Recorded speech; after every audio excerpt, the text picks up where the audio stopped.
Buenas noches. Esto es Corrientes, antes y ahora. Programa número 103. Programa histórico, cultural, una mirada al pasado, una visión del presente. Programa de 1 hora de duración. Se transmite por Canal 4 Cabletel Mercedes Corrientes los días martes de 21 a 22 horas. Se reitera miércoles luego del informativo de este canal y se lo carga en YouTube. Estas historias son verídicas, las que viví y reviví en mis largas travesías por los campos correntinos, otras que escuché de personas que las protagonizaron, donde se reflejan fielmente, sin aditamentos políticos, religiosos o sociales, a los hombres y mujeres, productos de la tierra correntina, las empresas grandes y pequeñas que empujaron la rueda del progreso. Son ellos, no otros, los protagonistas de Corrientes, antes y ahora. En este programa tienen cabida todos los temas que nos ayuden a descifrar nuestro patrimonio intangible. Agradecimiento a Griselda Montiel, a Omar Tunino Lugo, a Romina Lugo y José María Calderón. También a nuestros auspiciantes de este programa que hacen posible que podamos emitirlo y a las personas que nos hacen llegar sus voces de aliento. En el programa pasado tratamos el tema de la crecida del arroyo Las Garzas. Cuando hay copiosas lluvias, alto milimetraje, crece el arroyo Las Garzas, crece el arroyo Gómez, se inundan las zonas aledañas, como ya lo expliqué también. El agua viene desde las vías estas que están llegando a Solari, a las vías del tren, que ahora están inutilizadas porque antes pasaba el tren ahí y ahora ya no hay más servicio ferroviario. De ahí ya viene el agua, así que si llueve por ahí ya empieza a venir agua. Entonces se inunda el arroyo Las Garzas, como también lo habíamos explicado. El ingeniero Popolicio dijo que para evitar esta crecida había que hacer una represa y tenerla con poca agua. Entonces cuando viene el agua, la represa detiene el agua y no viene tan rápido. Bueno, me comentaba Omar Tunino Lugo, que es el que realiza la selección de los temas musicales en este programa y también a veces escribe algunos temas como sobre los 4 de oro y demás, que él vivía a 1 o 2 cuadras del arroyo de Las Garzas sobre calle España, y que era una constante. Empezaba a llover y mucho, y el arroyo salía, esto estamos hablando de muchos años antes, el arroyo salía de su cauce y avanzaba hacia el pueblo, hacia la ciudad, hacia las casas que estaban por allí construidas, unas 100, 200 metros, y se inundaba. Y él comentaba que en esa época, hace ya muchos años, nadie los ayudaba. No es como ahora, que cuando hubo la inundación, la intendencia, los particulares, los partidos políticos, llevaron cosas a los inundados. Él comentaba que el único que los auxiliaba de alguna manera era el ejército argentino. Estamos hablando de muchos años atrás, donde venía con el rancho y les daba chocolate. Llevaba chocolate, una galleta a los que estaban sufriendo este tema de las inundaciones. Entonces él decía, reitero, que antes no el Estado, en este caso la municipalidad, ni tampoco el gobierno de la provincia enviaba nada, ni los particulares, y ellos no recibían ningún tipo de ayuda, solamente se ayudaban entre los vecinos. Y ya que estamos hablando del ejército,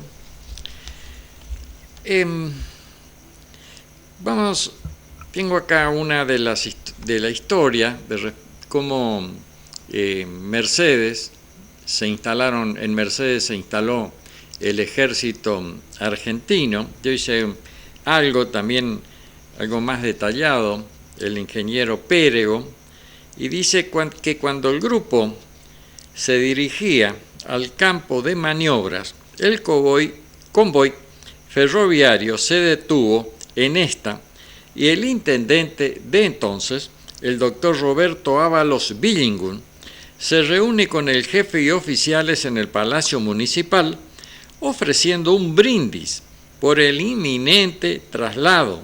Es decir, todavía no sabía, estaba acá trasladado, no estaba el ejército acá, sino que pasaban para hacer maniobras, se detuvo el tren en la estación, obviamente.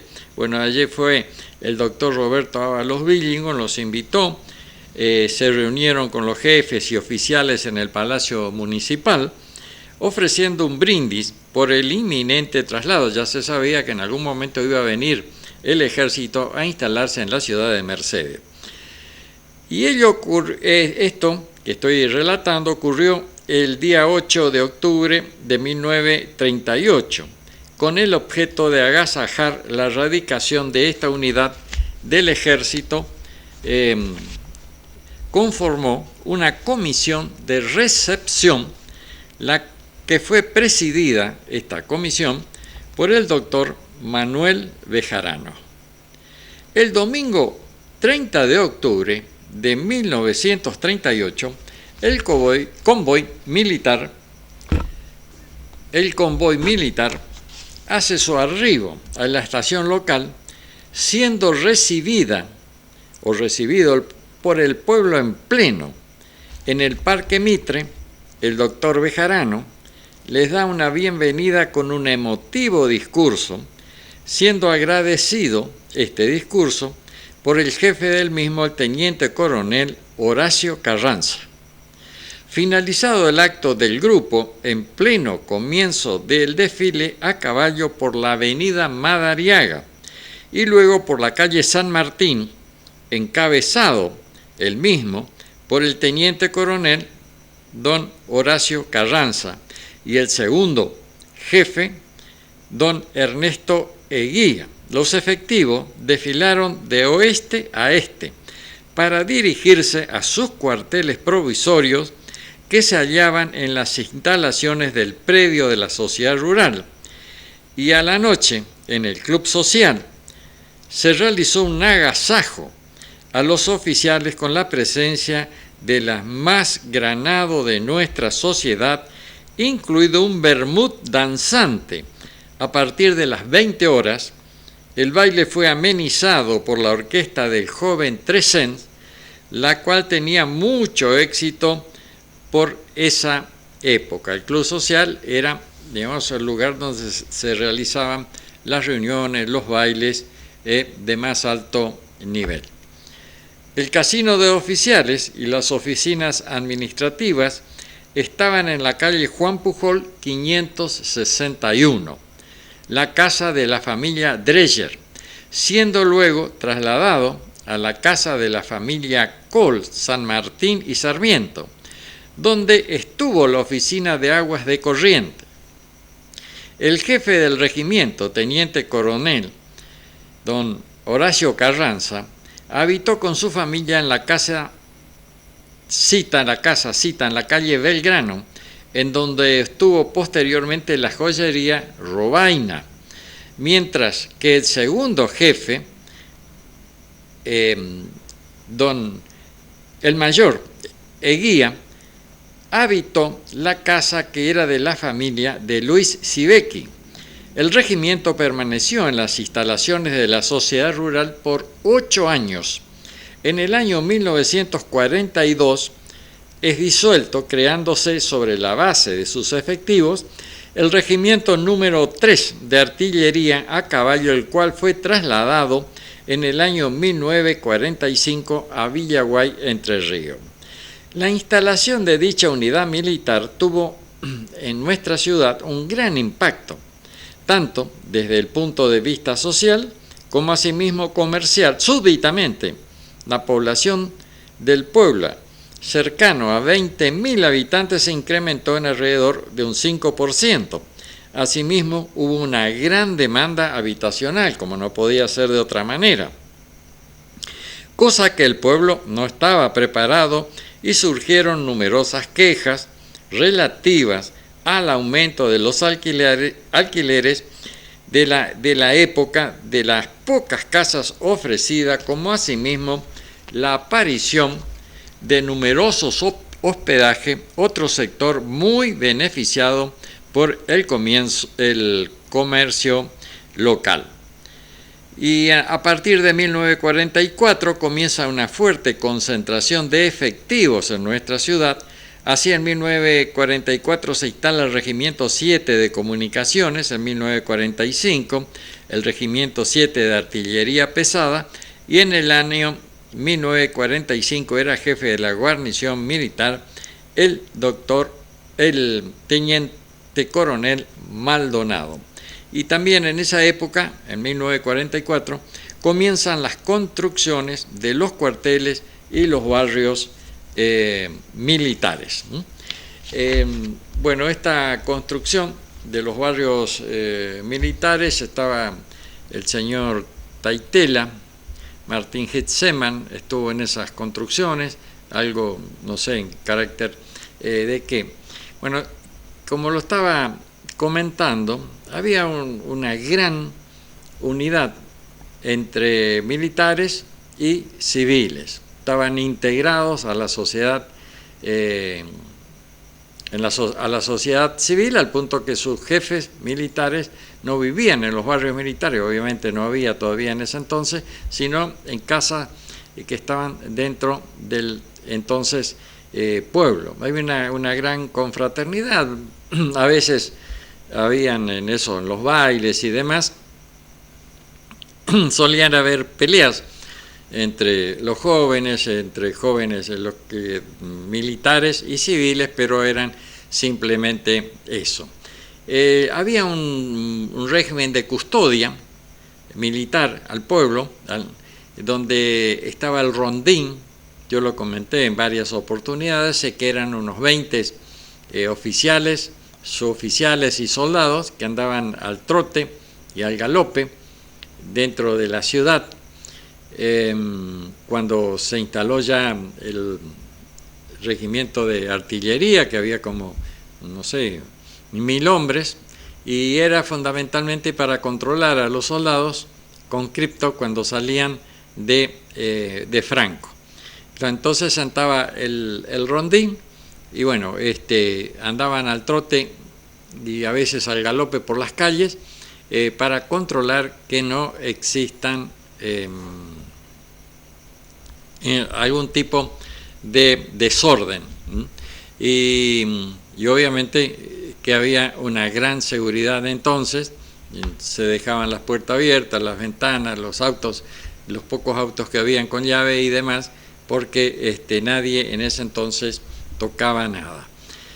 En otro programa vamos a seguir con el tema del ejército, porque esta confraternidad entre ejército, gente uniformados y civiles, con el tiempo se fue deteriorando.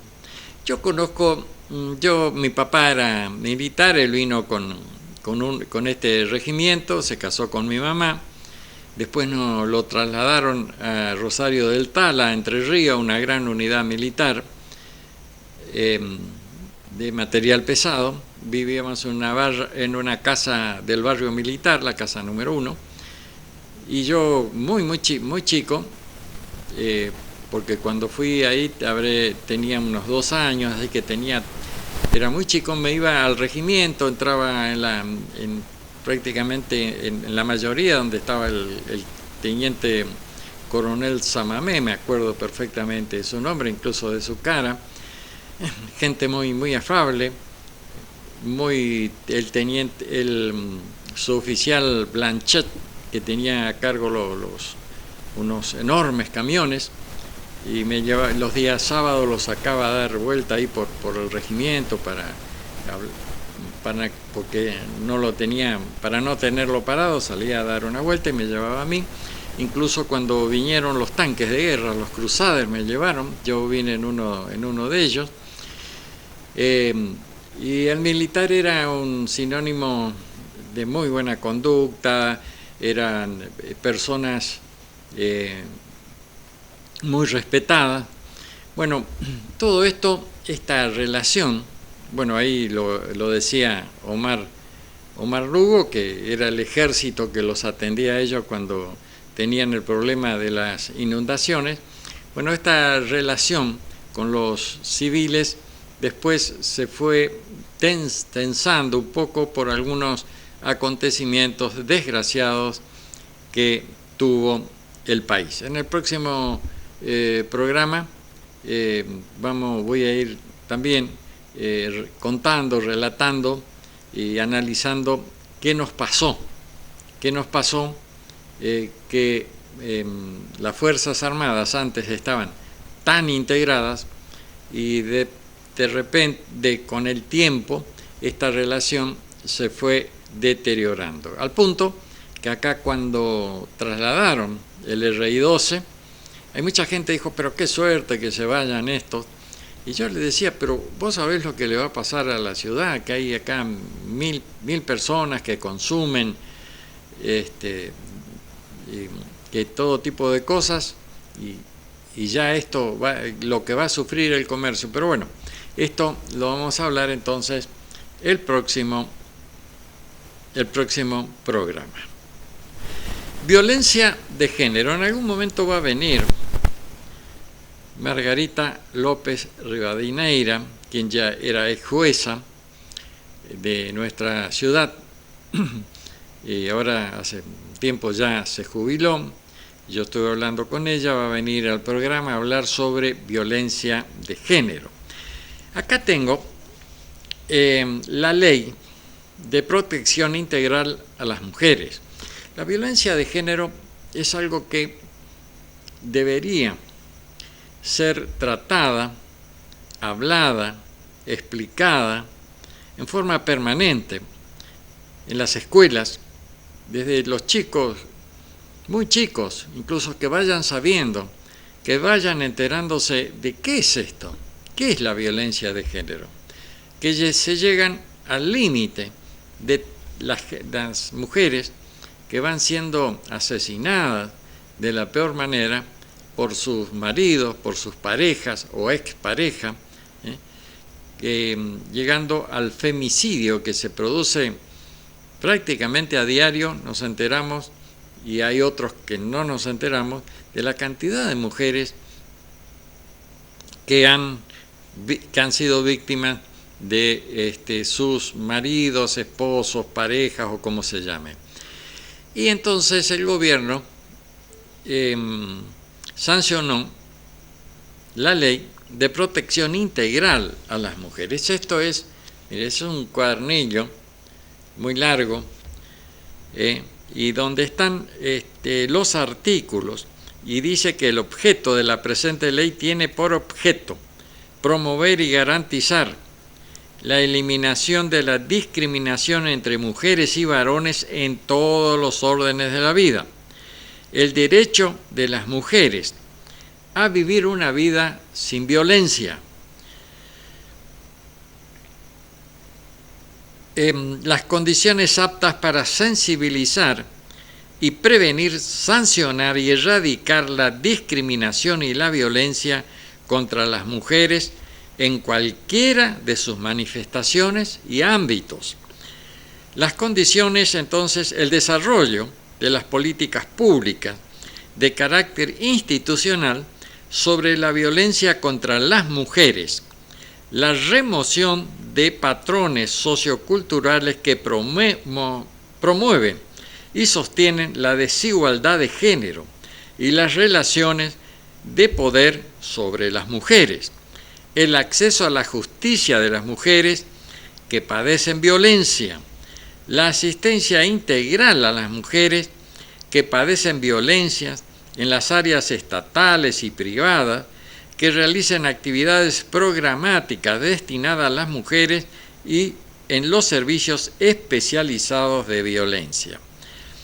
Bueno, una vida sin violencia, la salud, educación, la integridad física, psíquica, sexual, económica o patrimonial, que un respeto a la dignidad. Bueno, entonces esto es todo, es lo que sancionó el gobierno nacional, es decir, obviamente que fue esto tratado y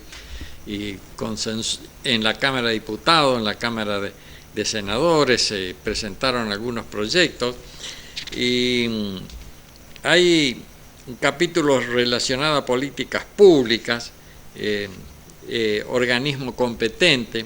Por eso decía que este tipo de cosas es bueno que los chicos y obviamente los jóvenes que lo vayan asimilando. Nosotros hemos estado con la doctora y también con la doctora Lacroce respecto a, ellos dieron algunas charlas sobre violencia de género, alertando cómo comenzaba la violencia de género, cómo era, que lo que parecía algo normal se iba desfigurando o transformando en algo anormal, en algo mucho más violento en el tiempo. Y hay, creo que acá ya en la policía hay una oficina de la mujer donde va a atender todo este tipo de cosas. Yo le ofrecí esta ley nacional. Me dijeron que lo iban a sacar de internet, que no, parece que no les interesó mucho, pero bueno. Y acá están las fichas de casos de violencia de género, porque si la violencia de género, como todas las cosas, se prevé, ya no se llega a límites extremos como son esto de los asesinatos, las golpizas y demás. Es decir, ya se lo detiene mucho antes. Y bueno, acá están las fichas de los casos de violencia de género, cómo hay que llenar esto. Cuando una mujer va a hacer la denuncia, se la tienen que tomar inmediatamente. Incluso hay denuncias telefónicas que se hagan, hay algunos requisitos que la policía tiene que estar rápidamente ahí donde se hizo la denuncia. Bueno, está todo especificado punto por punto y como dije, en algún momento va a venir la doctora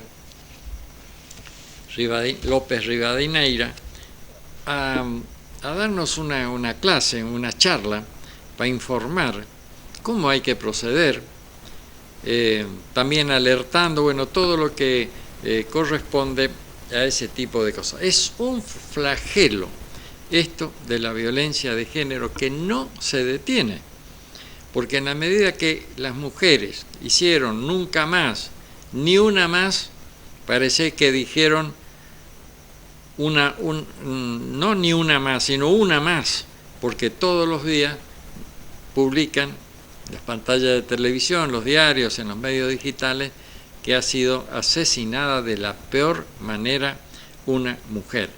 Y la forma de detener, como todas las cosas, es prevenir, que la mujer esté al tanto, que esté sabiendo cómo proceder, cómo actuar, y obviamente que la policía las acompañe, es decir, que le tome la denuncia rápidamente y que además actúe, porque por ahí le dicen, no, 20 metros no se puede acercar. ¿Quién va a controlar si está a 20 metros, a 10 metros o a 25 metros o ingresa en la casa?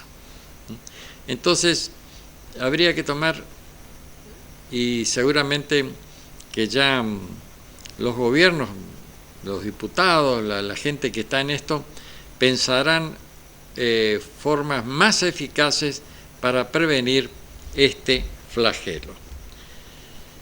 ¿Cómo llegó el caballo a América Latina? ¿Cómo llegó el caballo? ¿Cómo llegó algo que es tan importante, que fue y sigue siendo el caballo? Este es un artículo que escribió Mirta Lanaro, yo lo publiqué en uno de mis libros, Mercedes Campo y Ciudad. El caballo tan importante. En 1535, don Pedro de Mendoza trajo en barco unos 72 o 76 caballos y yeguas. Bueno, los caballos eran obviamente enteros, es decir, eran padrillos, no estaban castrados. Esta cantidad se vio disminuida con motivo de la gran hambruna que sufrieron los habitantes de Santa María del Buen Aire por el prolongado sitio que sufrieran por los indios querandíes, debido a un disgusto con ellos que los dejó a merced de los yaguaretes y de la imposibilidad de generar alimentos. En 1541 se abandona la aldea y así quedan libres los que serían los antecesores de nuestro caballo criollo. Cuando llega don Juan de Garay, 1580, en nuestras llanuras, había miles de ejemplares que se habían reproducido fenomenalmente por los abundantes pastos que caracterizan la región y la abundancia de agua en nuestras pampas. En el siglo XIX, la mestización con caballos europeos fue degenerando la morfología y aptitudes de los caballos heredados de los españoles.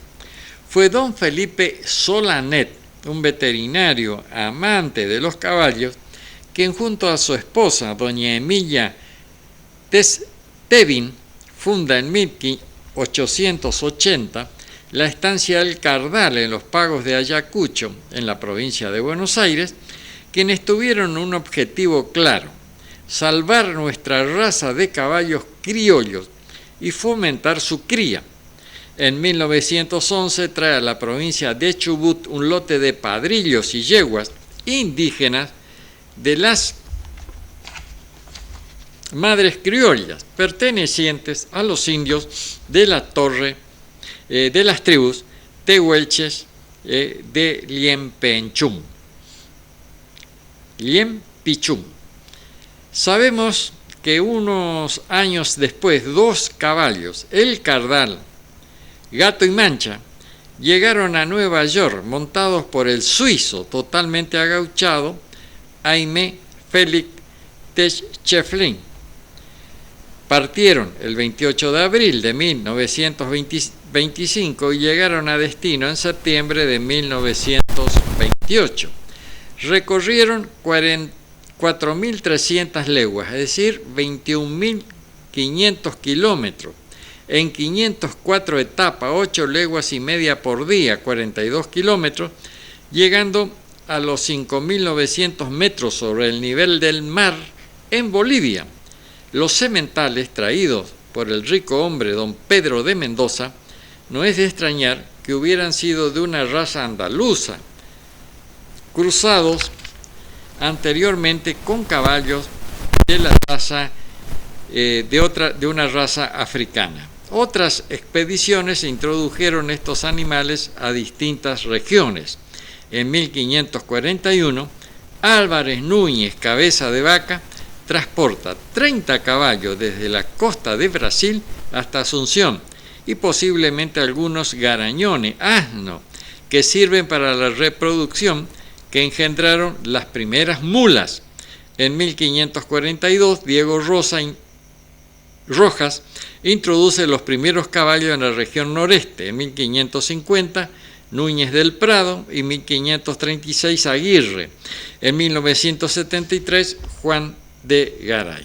Bueno, entonces esto es el principio, después lo vamos a ir ampliando programa a programa, cómo llegó, cómo se desarrolló el caballo, las razas de caballo, que es un artículo muy completo, los pelajes de los caballos, los cuidados que hay que tener sobre los caballos, la equinoterapia, tan importante esto. Este tipo de terapia es sin duda alguna una de las alternativas más adecuadas, sobre todo provechosa para aquellos pacientes que la decidieron practicar. Bueno, esto lo vamos a continuar entonces en los próximos programas. Ahora vamos a ir a el Paraná, del libro de Corrientes en el Verso, de Carlos Alberto Castellán, de nuestro poeta Carlos Alberto Castellán. Tenemos acá entonces el poema que dice: El Paraná. Agua que sube y baja eternamente, prisionera en su caja florecida, con murmullos de canto en su corriente, va cuajando la siembra prometida. Va cuajando la siembra y me parece una humilde muchacha campesina, que metida en el surco se engrandece con su riego de agua cristalina. Así es el Paraná, sencillamente, agua que sube y baja eternamente, con la misericordia nazarena, fecundando la tierra correntina, igual que una muchacha campesina que tiene el alma generosa y buena.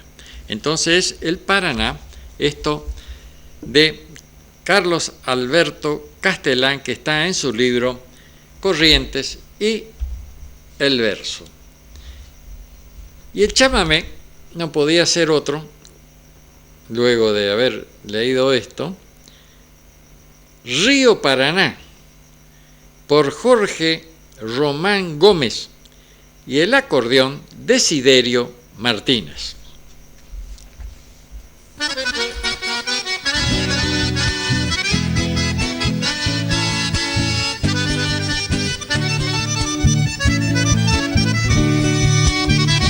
Bordea mi pueblo un hermoso río,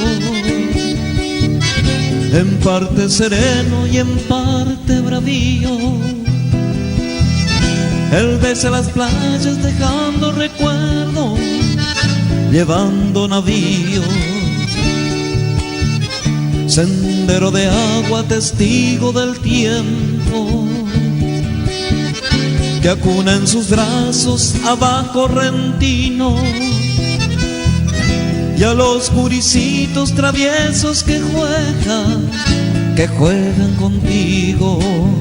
Este es mi río, río Paraná, que sigue junto a mi pueblo, a mí que enderezará.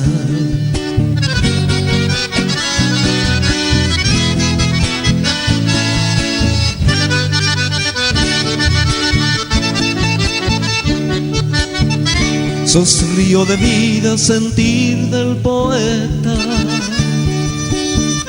sustento del hombre ante la pobreza, y espejo de luna en noches tranquilas, de mirada serena.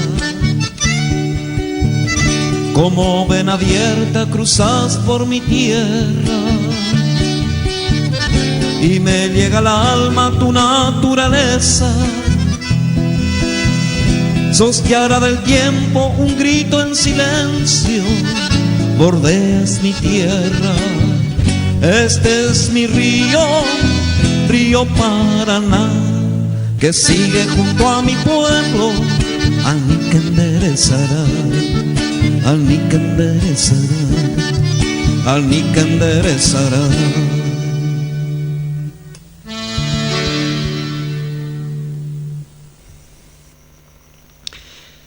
Bueno, entonces fue el chamamé Río Paraná por Jorge Román Gómez y el acordeón de Desiderio Martínez. Ahora voy a continuar con mi relato, monólogo con el pasado, que refleja la tragedia del pequeño productor, del productor correntino.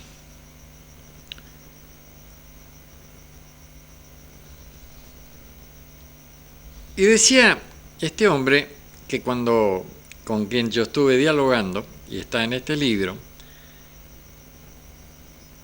cuando joven fui a trabajar a Buenos Aires.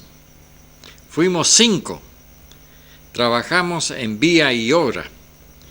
Cavábamos pozos. Los porteños no querían que cavemos rápido. Van a mal acostumbrar a los patrones. Vayan más despacio. Después, quería que demos parte de enfermo para cobrar un seguro. Nosotros, patrónicos, fuimos a trabajar, no a dar parte de enfermo. Y en Norte a Zamor, le hincó a uno que no lo dejaba de joder. Y en Norte era medio loco, ¿no? Por eso el sobrenombre. Y en Norte. Al que lo hincó era un gremialista que quería que le demos plata para representarnos no sé a dónde. Pero nos vinimos todos, casi quedamos presos, patrón. Tengo ofertas. Voy a vender mi tierrita, que era de mi abuelo, y después de mi papá. Y me voy a tranquilizarme al pueblo. Voy a dejar el cementerio donde están mis abuelos, mis padres, y vamos a estar allí con mi mujer. Ya no nos falta mucho pronto. Me veo andar cuando era chico por el campo, juntando lecheras o ovejas. Parece que fue hace poco, patrón. Ayer, la semana pasada o el mes. Pasa el tiempo, patrón, pasa. Y no vuelve, no vuelve. Voy a comprar dólares. Dicen que son unos billetes medio verdes. Algunos dicen que quieren ir a Buenos Aires. Pero allá es muy peligroso. Ellos tienen luz por las calles y carteles con luces. Acá dicen que se hizo una presa para dar luz, patrón. Y llegaron toda la luz a Buenos Aires. Y nosotros seguimos con nuestro candilcito.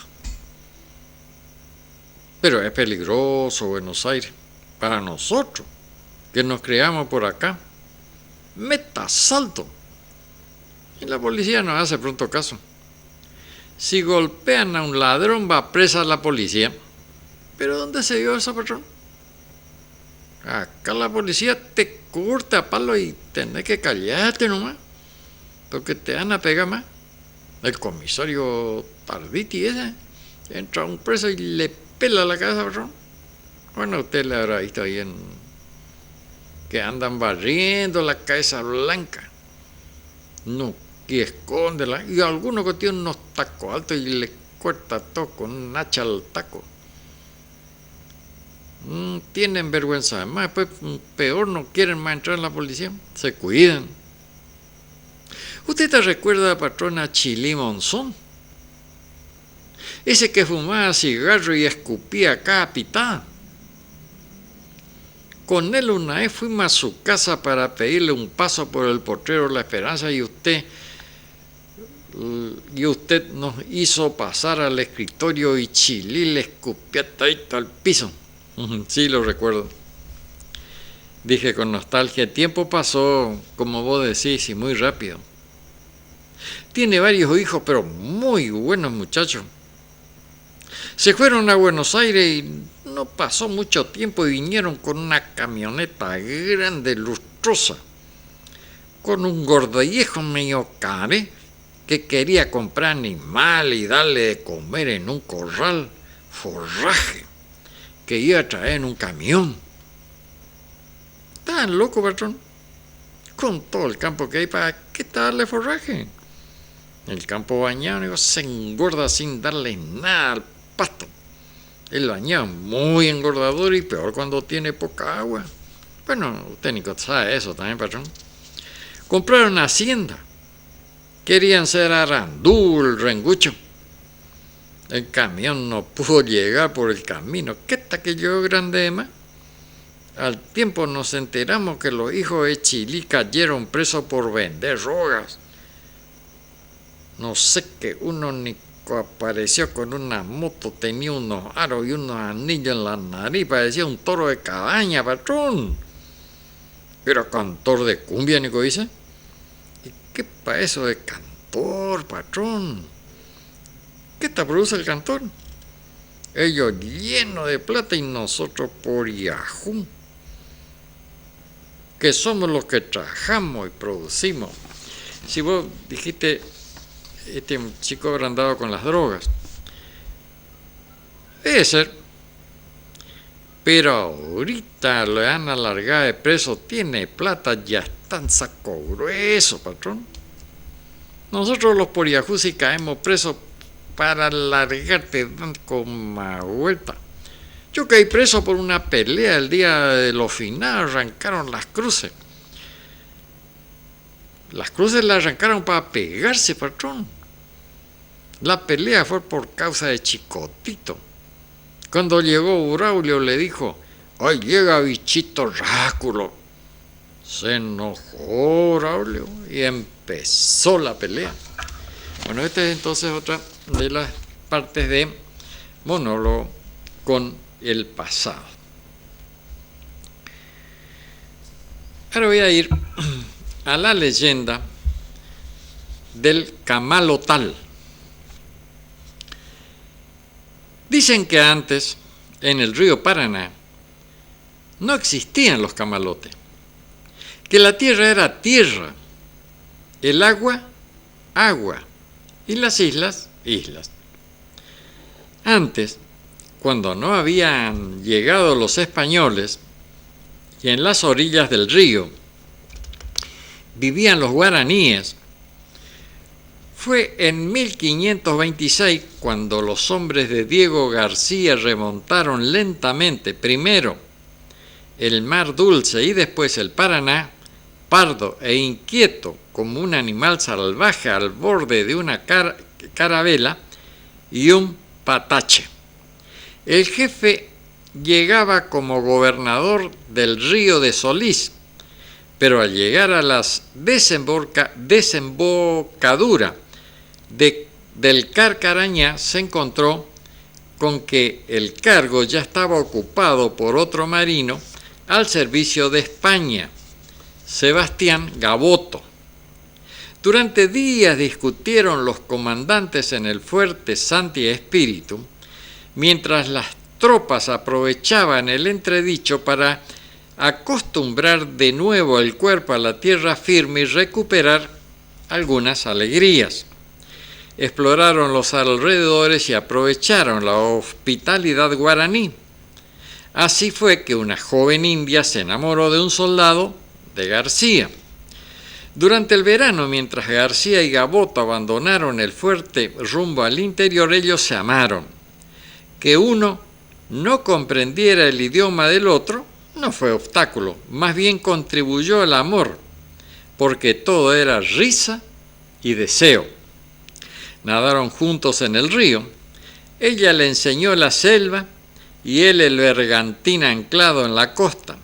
Él probó el abatí, maíz en guaraní, el chipá, pancitos elaborados con pancitos de mandioca, las calabazas, ella el amor diferente de un extranjero.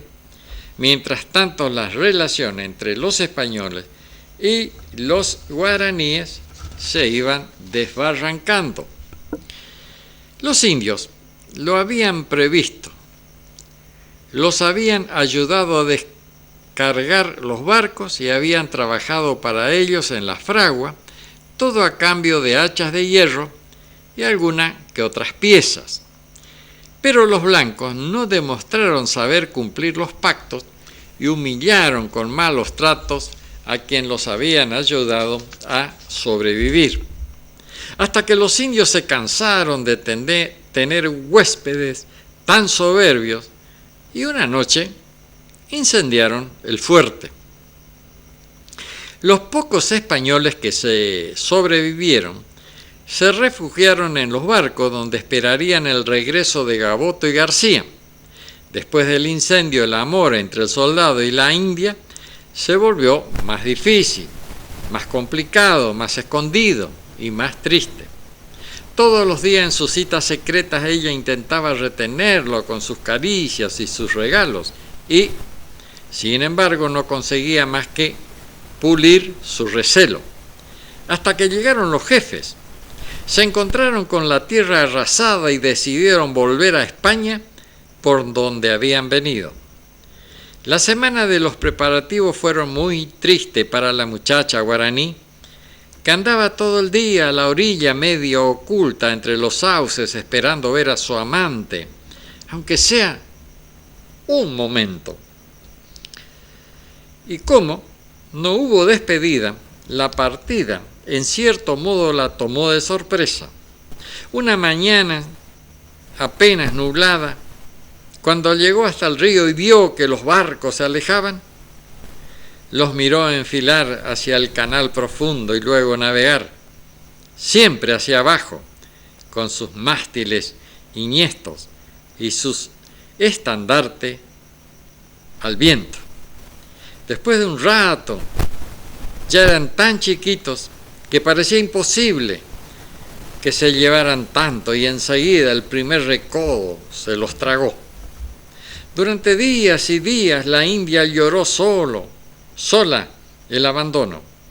Hubiera querido tener una canoa con alas, una garza, cualquier medio que le permitiera alejarse por agua más allá de los verdes bañados de enfrente.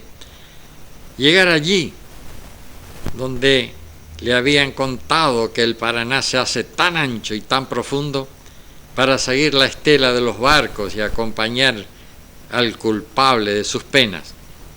Todos sus pensamientos los escucharon los porás, espíritus invisibles vinculados con los animales y las plantas que pululaban por los ríos y los montes. De la costa que se le contaron a Tupá, dios de las aguas, lluvia y granizo, y a su esposa, dioses del agua. Y una tarde ellos cumplieron su deseo y la convirtieron en camalote. Por fin se alejaba de la orilla, por fin flotaba en las aguas frescas y oscuras, río abajo, como una verde balsa gigantesca, arrastrando consigo troncos, plantas y animales, dando albergue a todos los expulsados de las costas, los eternos viajeros de los ríos. Bueno, entonces,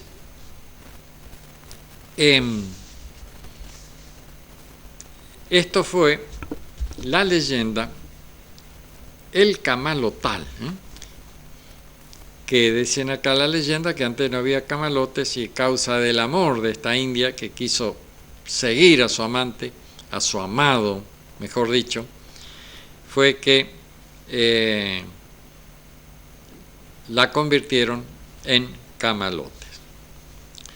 Bueno, nos estamos ya llegando sobre el final de nuestro programa, de este programa, número 102, y yo estaba hablando del conflicto indio, esto en la leyenda, el conflicto de la leyenda, pero esto era el conflicto cierto, donde General Roca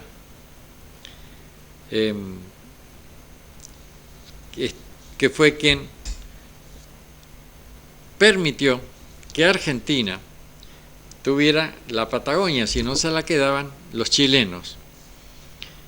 en su conflicto con los indios, que dice que los aborígenes de la zona se encontraban en la etapa de caza y recolección, eran nómades, mientras que los criollos tenían un sistema de cultivo y crianza de animales. Estamos hablando ya de la Patagonia, que todavía sigue en conflicto, que hay mapuches que reclaman tierras, porque dicen que eran tierras ancestrales, que eran de su pasado.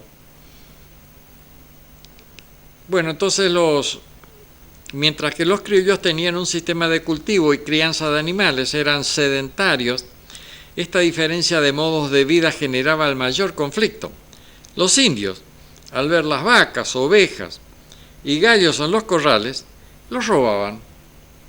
Para ellos era un regalo servido en bandeja, porque se evitaban la cacería. Lo mismo sucedía con la fruta, los granos y todo tipo de alimentos.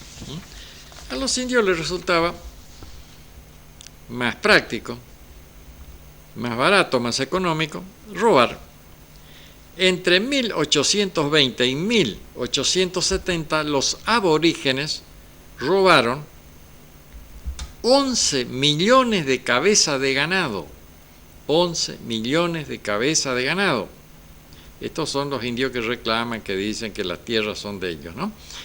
2 millones de caballos y 2 millones de ovejas.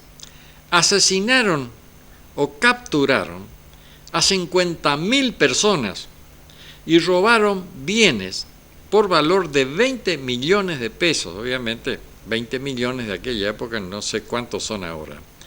Lamentablemente, ante una imposibilidad de llegar a una convivencia pacífica, siempre el paso siguiente es la guerra. Entonces fue allí que se decidió expulsar a los indios. Bueno, como dije, estamos yendo ya en la parte final de este programa. Y decía también que tengamos en cuenta que cuando se habla de la Patagonia en esta campaña en 1879, se habla del oeste de la provincia de Buenos Aires, la totalidad de la provincia de La Pampa y el sur de San Luis, Mendoza y el norte de la provincia actual de Neuquén, zonas muy cercanas al núcleo de la civilización argentina y ricas en cultivos que Europa estaba queriendo comprar más y más. Luego, en 1881, se terminaría de extender todo esto hasta Tierra del Fuego. Si los españoles se hubieran retirado aceptando perder sus colonias, no hubiera habido una guerra de independencia y nadie hubiera muerto, y sin embargo no querían perderlas y la guerra fue el resultado. Bueno, entonces ahora vamos a un chamamé, Paraje Yajapé, por Seba Fernández.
Paraje Yajapé, por Seba Fernández. Bueno, esto ha sido todo para este programa.